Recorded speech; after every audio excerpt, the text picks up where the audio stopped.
buscar antes bien, mediante el amor, sírvanse como esclavos unos.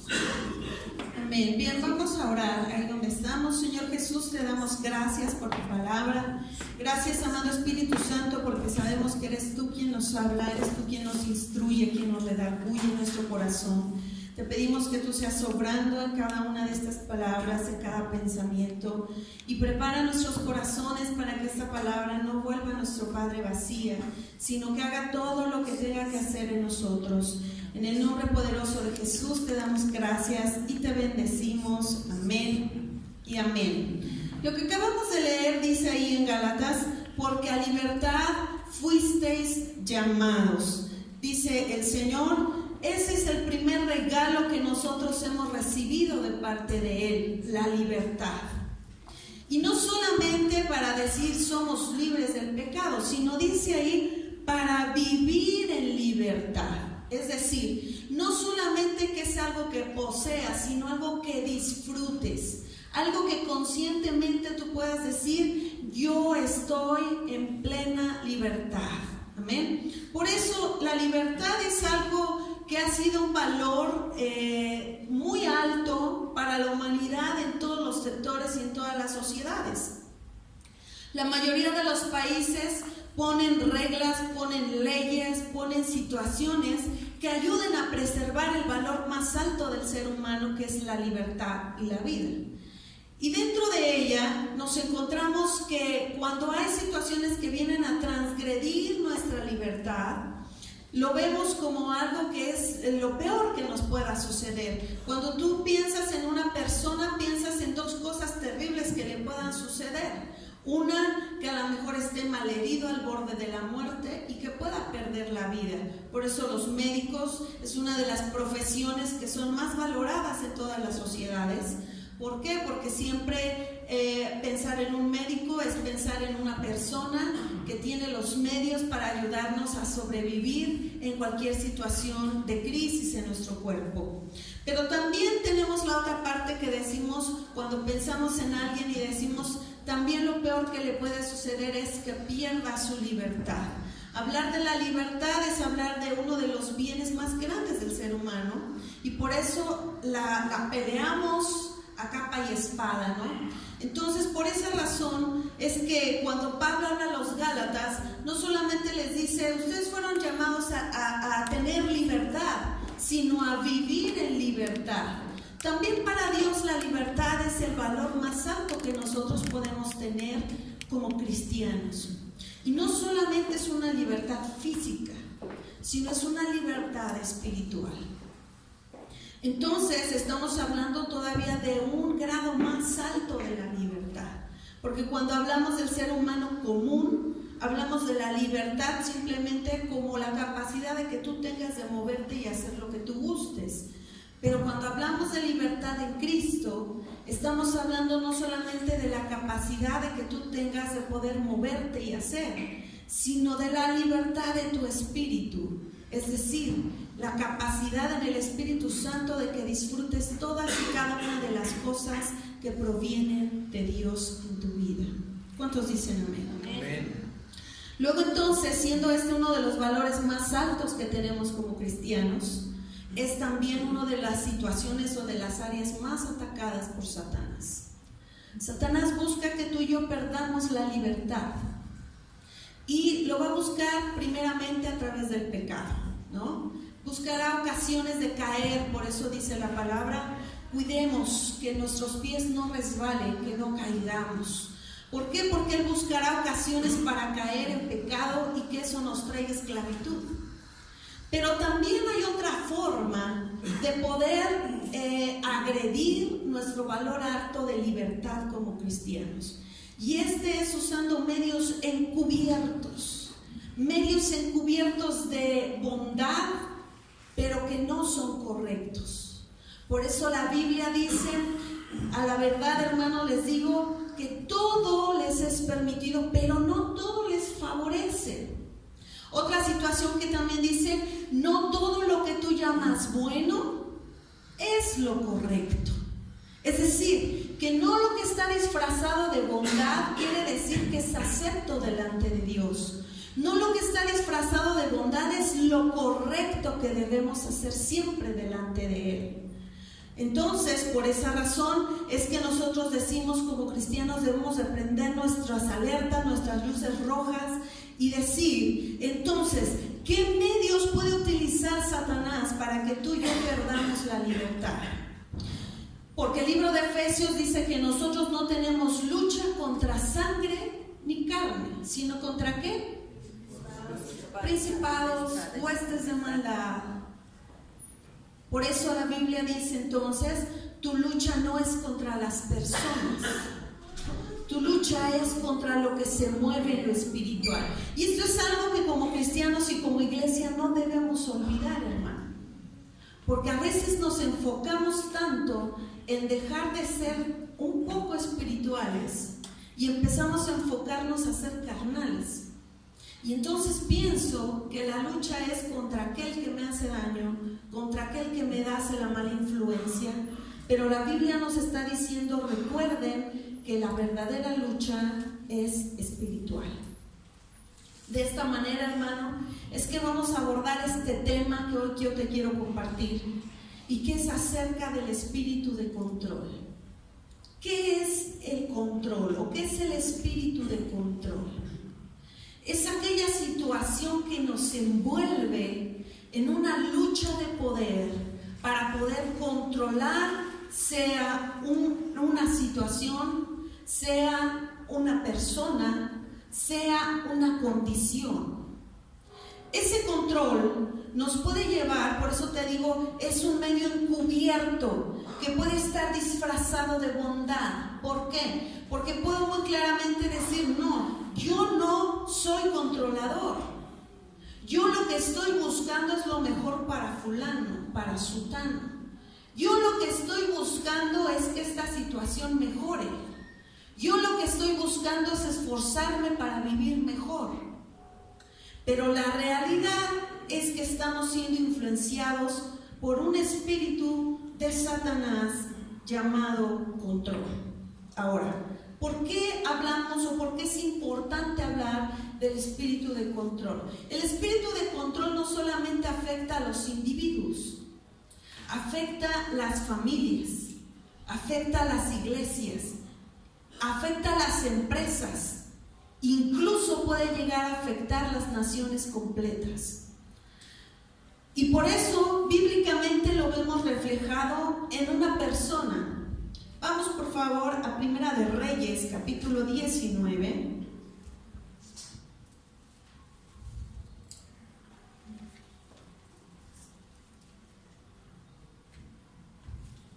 Verso 1. Y alguien que lo tenga que le dé una fuerte lectura así con muchas ganas. Acab dio a Jezabel la nueva de todo lo que Elías había hecho y de cómo había matado a espada a todos los israelitas. Este es un espíritu que está reflejado en el carácter o en la forma de ser de Jezabel y Acab. Es decir, no solamente estamos hablando de Jezabel.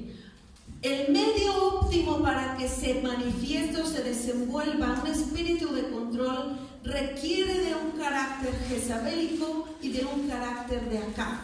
Y vamos a ver entonces quiénes eran ellos. En tu casa, hermano, tú puedes leer desde el capítulo 18 hasta el capítulo 23 de Primera de Reyes y te vas a dar cuenta quiénes eran cada uno. Principio de cuentas, dice ahí que Jezabel era la esposa de Acab. Acab era el rey de Israel. Y en ese entonces vemos que ella le lanza una amenaza a Elías por haber matado a los profetas. Te voy a ilustrar más o menos qué fue lo que sucedió. Pero primero quiero decirte quién era Jezabel. Jezabel era hija, o más bien era una sacerdotisa del pueblo de los sirios. Ellos practicaban un culto al dios de Baal o al dios de la muerte.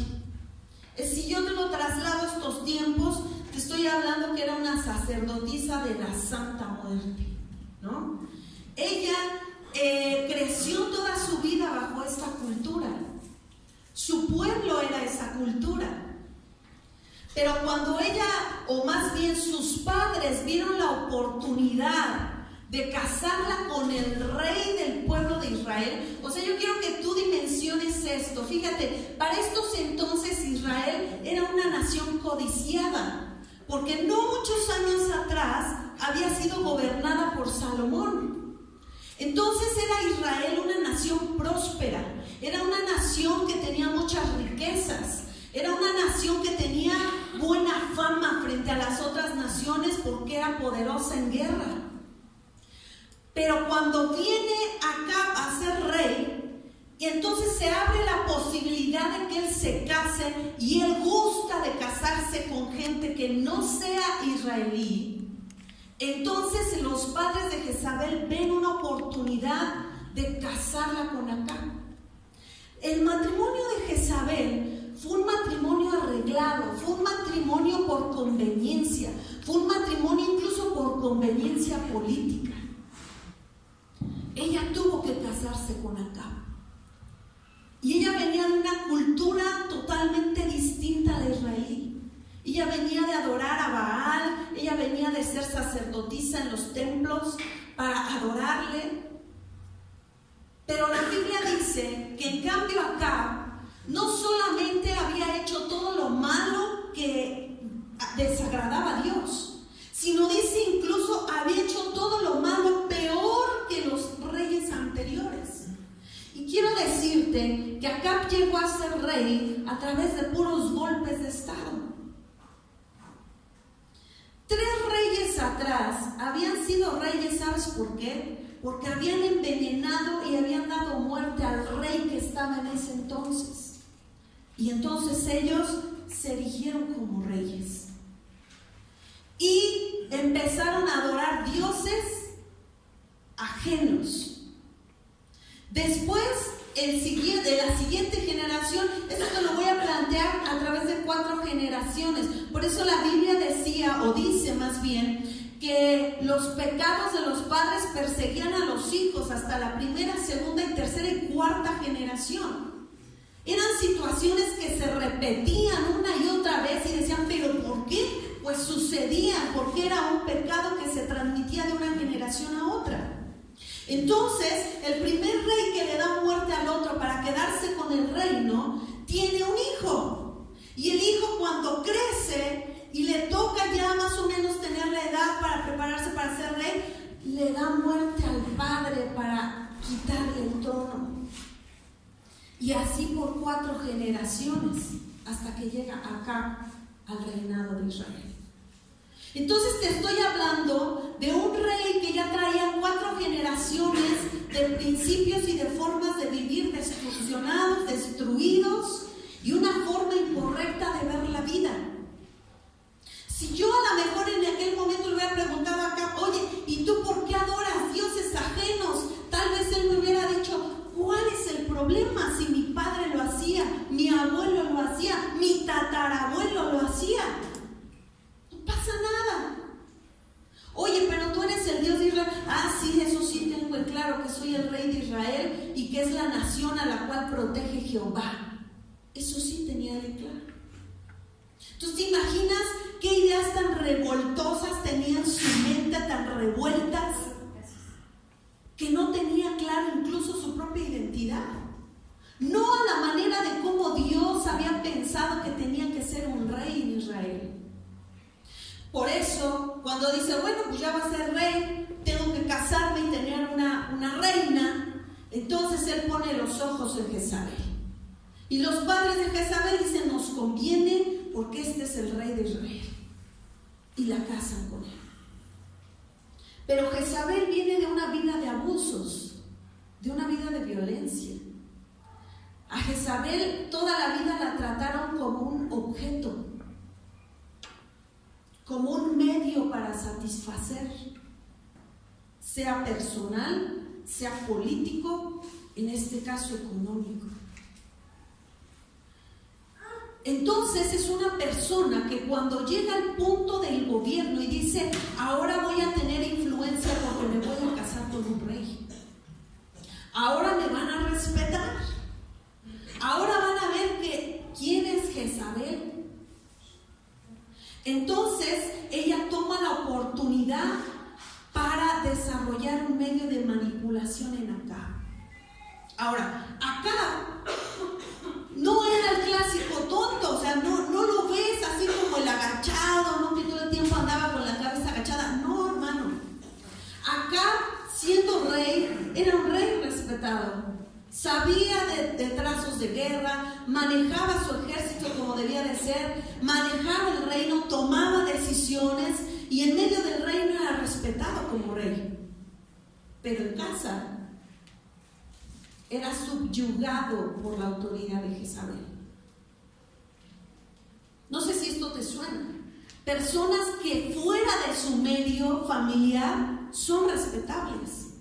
Incluso pueden decir, no, es que esa persona tiene carácter, pero en casa son subyugados por su pareja. Y es increíble ver eso. Entonces, de esa manera nosotros estamos viendo que ese es el medio óptimo para que se mueva el espíritu de control en medio de un lugar. Fíjate, vamos a Génesis capítulo 3, verso 16. Y quien lo tenga, por favor, que le dé una fuerte lectura, por favor. Génesis 3, 16. A la mujer le dijo: multiplicaré en gran manera los dolores en tus preñeces, con dolor darás a luz los hijos, y tu deseo será para tu marido, y él se enseñoreará de ti. Otra versión de Génesis dice: y tú desearás tener control sobre tu marido, mas él lo tendrá sobre ti. Desde ahí estamos estableciendo que una de las causas por las cuales Adán y Eva cayeron del paraíso es porque el espíritu de control, en este caso manipulado por Satanás, hizo que de alguna manera la mujer quisiera manipular la conducta del hombre. Y por esa razón es que cuando ellos caen, Dios habla con ella y le dice: oye, tú vas a querer mandar a tu marido, pero el marido es el que tiene que tener control sobre ti. La mayoría de los divorcios hoy día, hermano, no son por adulterio, o sea, no son porque es que me engañó, es que me dejó por otro, no. Esa es la consecuencia o es el fruto después de haber tenido una lucha de poder en casa. En realidad, la raíz que ha dividido muchísimos matrimonios hoy día es la lucha de poder por el control.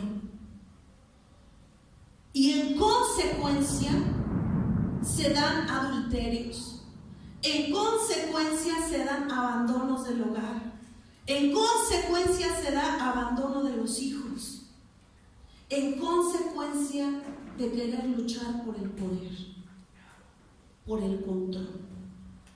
Por eso es que te digo, el espíritu de control no solamente afecta a individuos, afecta a familias, las destruye. Y tú ves a las personas que son controladoras y dicen: no, es que yo no fui la culpable de esta separación o el culpable de esta separación, porque yo lo que quería era que viviéramos mejor. Es que él o ella no quiso entender cómo teníamos que vivir. Entonces, todos los comentarios están envueltos en un lenguaje de control.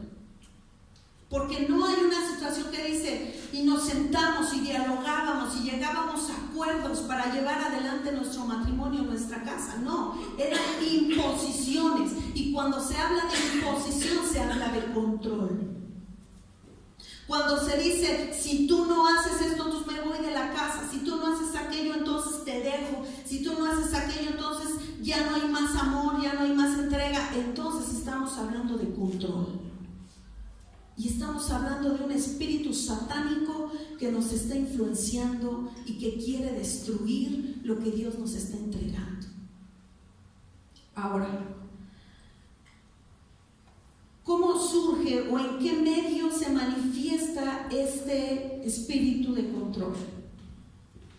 Necesita una persona que haya sufrido rechazo, abandono, maltrato, o que en algún momento de su vida se haya sentido como un objeto.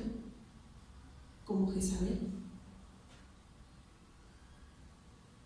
Que muchas veces, y no es que digamos esto siempre pasa a las mujeres, no.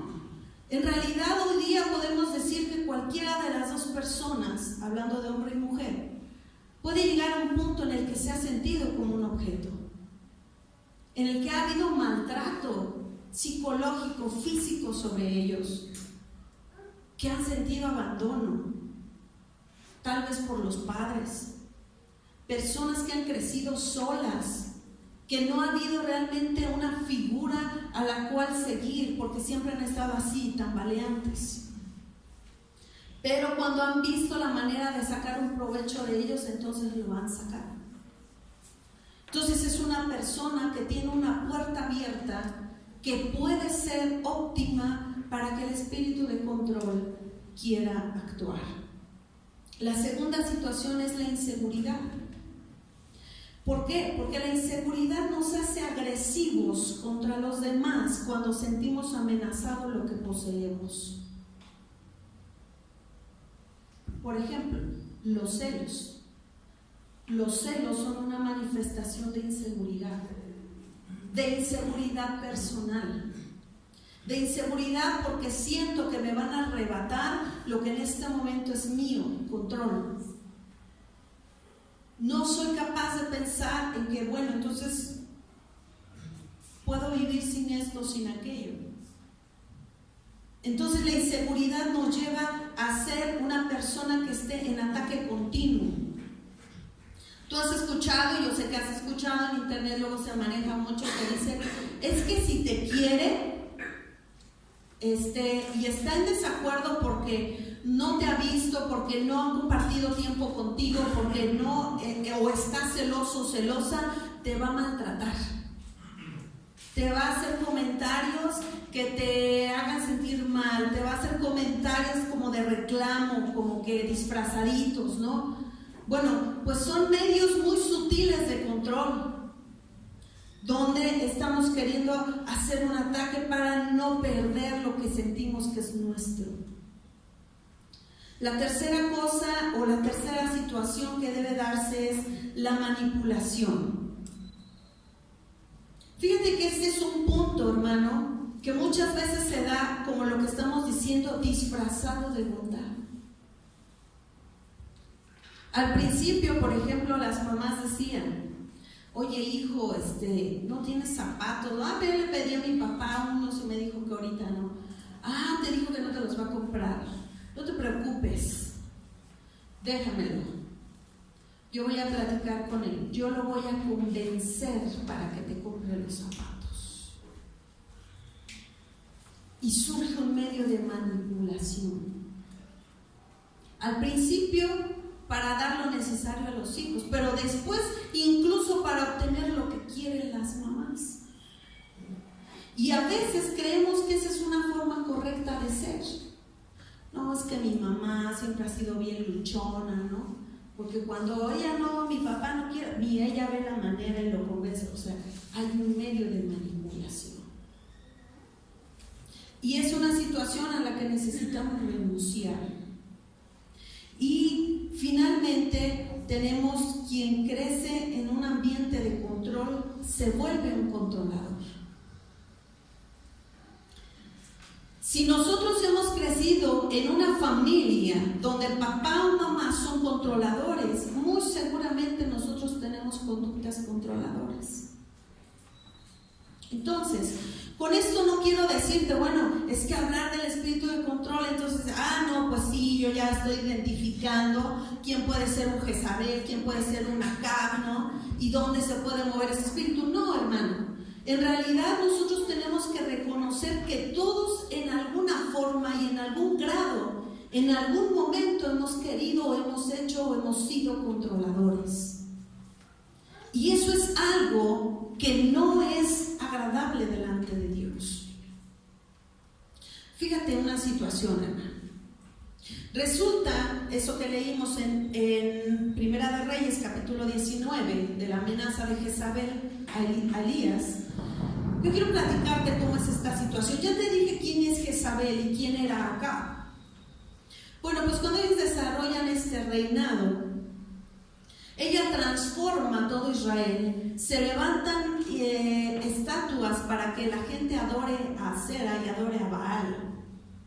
Ella tenía 450 profetas de Baal y de Acera, con los cuales comían todos los días en la mesa real.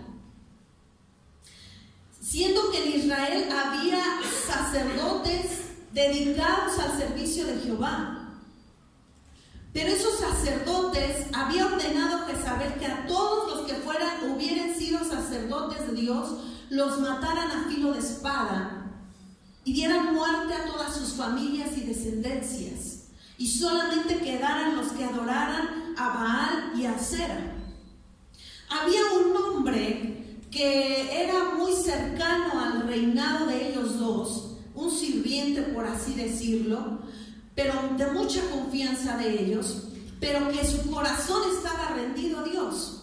Entonces él lo que hizo es esconder 50 profetas de Dios y los repartió en 2 cuevas, y él los dejó escondidos y él les llevaba de comer. Él se llamaba Abdías.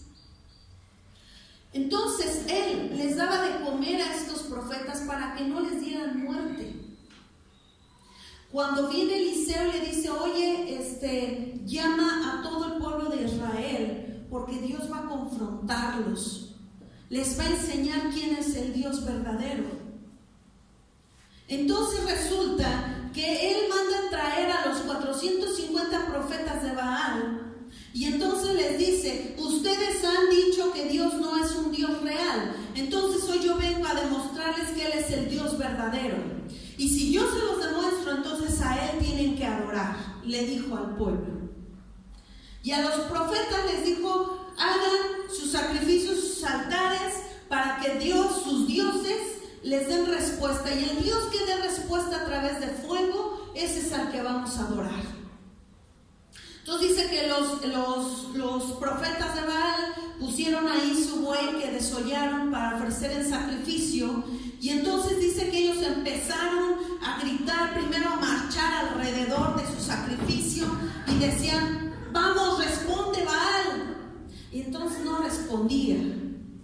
Entonces dice que Elías les decía: oigan, háblenle más fuerte, a lo mejor está dormido, a lo mejor se fue de vacaciones y no les avisó. Entonces ellos se enojaron y empezaron a gritar para que Baal les respondiera, y no les respondía. Entonces Elías les decía: sigan intentándolo, a lo mejor está sordo, pero inténtenlo, yo creo que algo está haciendo, por eso no les hace caso. Entonces dice que ellos empezaron a agarrar cuchillos y empezaron a abrirse la piel del cuerpo y empezaron a llenarse hasta que quedaron bañados en sangre, pidiéndole a Baal que respondiera, y no respondió. Entonces dice que Elías fue a donde estaba el altar donde sacrificaban para Dios los animales, y el altar estaba en ruinas. Yo quiero que tomes en cuenta estos elementos que te estoy platicando de Elías. El altar estaba en ruinas y él lo restaura en ese momento. Y toma 12 piedras simbolizando a las 12 tribus de Israel para ponerlas alrededor. Y toma 4 cántaros de agua que simbolizan el poder del Espíritu Santo y los rocía sobre el altar. Y pone el animal. Y la oración que él hace a mí me conmueve, porque él le dice: Dios de Israel, Dios de Abraham, Dios de Isaac, Dios de Jacob, responde a esta oración, porque yo estoy aquí por tu mandato, y demuéstrales a estos que tú eres el Dios verdadero. Y la Biblia dice que descendió fuego del cielo y consumió el altar. Y por esa razón es que Elías toma la decisión y les dice: ahora tomen a los 450 profetas de Baal, llévenlo a la ladera y ahí córtenles la cabeza a todos. Y entonces se hizo esto. Y es cuando llegamos al capítulo 19:1 que leímos. Y es cuando Jezabel, enojada porque se entera que mató a sus 450 profetas, ella va y se le para enfrente a Elías, y le dice: con que mataste a mis profetas. Fíjate lo que ella le dice. Verso 1. Entonces envió Jezabel a Elías un mensajero diciendo: así me hagan los dioses y aún me añadan, verso 2, si mañana a estas horas yo no he puesto tu persona como la de uno de ellos. Le dice: que estos dioses me castiguen si no acabo contigo mañana a estas horas. Y entonces la Biblia dice ahí en todo el capítulo 19 que Elías tuvo miedo. Yo te pregunto, ¿por qué Elías tuvo miedo por la amenaza de Jezabel? Se acababa de llevar a 450 profetas a la muerte. Había enfrentado todo un pueblo que estaba en confusión y que negaba la existencia de un poder de Dios como el Dios real. Entonces, él era un hombre valiente, ¿sí o no? Era osado, enfrentó la situación y no le dio miedo a hacerlo. Por eso es que yo te decía, pon atención en lo que él hizo con el altar. Todo lo que hizo, lo hizo tal cual Dios se lo estaba ordenando, y él dijo: tú lo pides, yo lo hago, Señor, y lo hizo. Entonces, ¿por qué cuando le manda el mensaje a Jezabel, él tiene miedo? Te voy a decir una razón, hermano. Porque no es Jezabel, es el espíritu de control que había en ella lo que produce temor. No es la persona la que te está haciendo la vida de cuadritos, es el espíritu que está haciendo influencia sobre ella. Luego entonces, hermano, ¿qué es o cuáles son los síntomas de alguien que está bajo el influjo o bajo el espíritu de control? Lo primero entonces, como acabamos de ver en el caso de Elías, le produce temor. Se siente amenazado por la situación. Esto te lo voy a trasladar a un diario vivir, hermano. Cuando el problema se agudiza y entonces dices: es que tengo que hacer algo urgente, porque esto se puede provocar en algo grave, en algo que esté fuera de mi alcance. Tengo que controlarlo ahora. Tengo temor. Las personas que están bajo el influjo del control están pensando todo el tiempo bajo la ansiedad de cómo controlar esa situación, de cómo cambiar ese problema, de cómo cambiar esa persona, de cómo hacerle entender. Porque hay temor. Y número 2, produce cansancio. Dice que después Elías fue y se metió en una cueva después de caminar largo tiempo en el desierto. Dice que mejor se acostó a dormir debajo de un árbol. Una persona que está bajo el influjo del espíritu de control siempre está cansado. O sea, no quiero decirte que no hace nada, sino siempre está cansado, siempre está agotado inexplicablemente. Duerme pero no descansa. Y tiene medios de escape.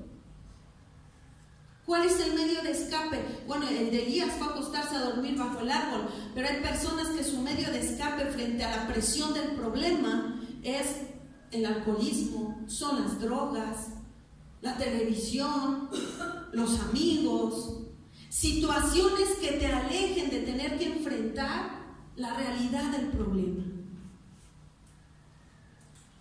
Y número 3, produce insomnio,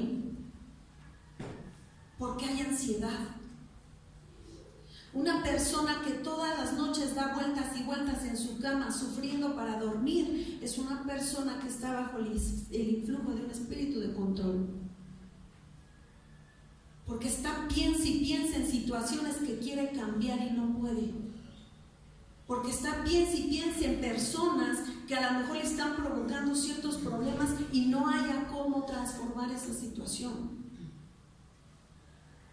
Porque está pensando en aquel problema, en cómo solucionarlo. Y te voy a decir lo peor de todo, hermano. Conviertes el lugar de adoración en una cueva de demonios. ¿Por qué? Porque muchas personas, incluso cristianos, pueden decir: no, es que yo no soy controlador. Lo que sucede es que en las noches yo me meto con el Señor a pensar en mi problema para que Él me dé una respuesta. ¿Sabes qué? La realidad es una mentira. Estás convirtiendo ese lugar en una cueva de demonios donde te están atormentando. ¿Por qué? Porque si realmente fuese un tiempo delante de Dios, fuera de clamor, fuera de guerra, fuera de echar fuera todo aquello que está estorbando, fuera de toda esta situación, el sentarte solamente a pensar en el problema y darle vueltas y vueltas y vueltas y vueltas, estás convirtiendo ese lugar en una cueva de demonios donde te atormentan. Entonces, quiere decir que nosotros necesitamos quitar eso y transformarlo en un lugar de rendición y de adoración a Dios. Entonces, ¿qué hacer si nosotros hemos sido controladores en algún momento? Lo primero es que tenemos que reprender esa influencia sobre nosotros. Y lo segundo es soltarle el control a Dios. Porque cuando tú y yo estamos pensando en cómo cambiar la situación, en cómo atacar ese problema y nos llenamos de mucha frustración porque no está trayendo la respuesta a lo que yo quiero, entonces nos vamos a dar cuenta que es un momento en el que nosotros nos estamos sentando en la silla de Dios. Le estamos diciendo literalmente a Dios: hey, tú no sirves para arreglar este problema, por eso lo tengo que hacer yo. Tú no sirves para que esta persona entienda, por eso yo tengo que hacerla entender. Entonces tenemos que arrepentirnos de ello, hermano. Y quiero decirte algo muy importante para terminar. El dejarle el control a Dios implica entonces que en consecuencia nos vamos a volver obedientes a su voluntad. Es decir, dejar el control a Dios no es entrar a un tiempo de oración y decirle: ok, Señor, yo te entrego el problema, yo te entrego a esta persona, haz lo que tengas que hacer, amén. No, porque si tú le dices a Dios: yo te cedo el control en esta situación, en esta persona, en esta condición, en consecuencia le estás diciendo: y yo voy a ser obediente a ti, como Elías. Porque Elías se sobrepuso a toda la persecución de Jezabel, a todo esto que le provocó ese espíritu, en el temor, en el cansancio, en la depresión. Y entonces Dios lo levantó y le dijo: vamos adelante. Y Dios cumplió la palabra de destruir ese reinado porque estaban en desobediencia delante de Dios. Pero no solamente entonces es decir: te entrego el control, sino ahora voy a acatar tu voluntad. Y es ahí donde viene el reto, hermano. Porque acatar la voluntad de Dios muchas veces significa hacer lo que no quiero hacer. ¿Sabes por qué quiero controlar? Porque en el fondo yo sé que tengo que hacer lo contrario a lo que estoy aferrado a hacer. Por ejemplo, si soy una persona que todo el tiempo estoy acatarrando a la gente: oye, quiero hablar contigo porque sigues mal y sigues mal. O sea, ya he hablado contigo 20 veces, otra vez. ¿Sabes por qué lo haces y lo haces y lo haces? Porque en el fondo sabes que Dios te está mandando a decirte: déjalo en paz, yo voy a orar. Pero Dios, es que yo lo veo y va a sufrir, va a pasar. Déjalo y hazte a un lado. A veces hacer su voluntad es hacer lo que no quiero hacer. ¿Qué significa dejarlo? Hacerte a un lado, dejarlo solo, dejar de justificar y aceptar una realidad. Y eso es complicado, hermano, pero es a lo que Dios nos está llamando, a decir, hermanos, dejen el control en manos de Dios, porque les está robando la libertad con la cual Dios los ha llamado a ser libres, a vivir en libertad. Cuando tú te empeñas a vivir una vida en control, le estás diciendo al Señor, no me importa tu sacrificio, no me importa la sangre que derramaste para regalarme esta libertad, porque yo la tengo en nada. Cuando la estoy comprometiendo por querer cambiar o controlar situaciones o personas. Y seamos osados como Elías, hermano.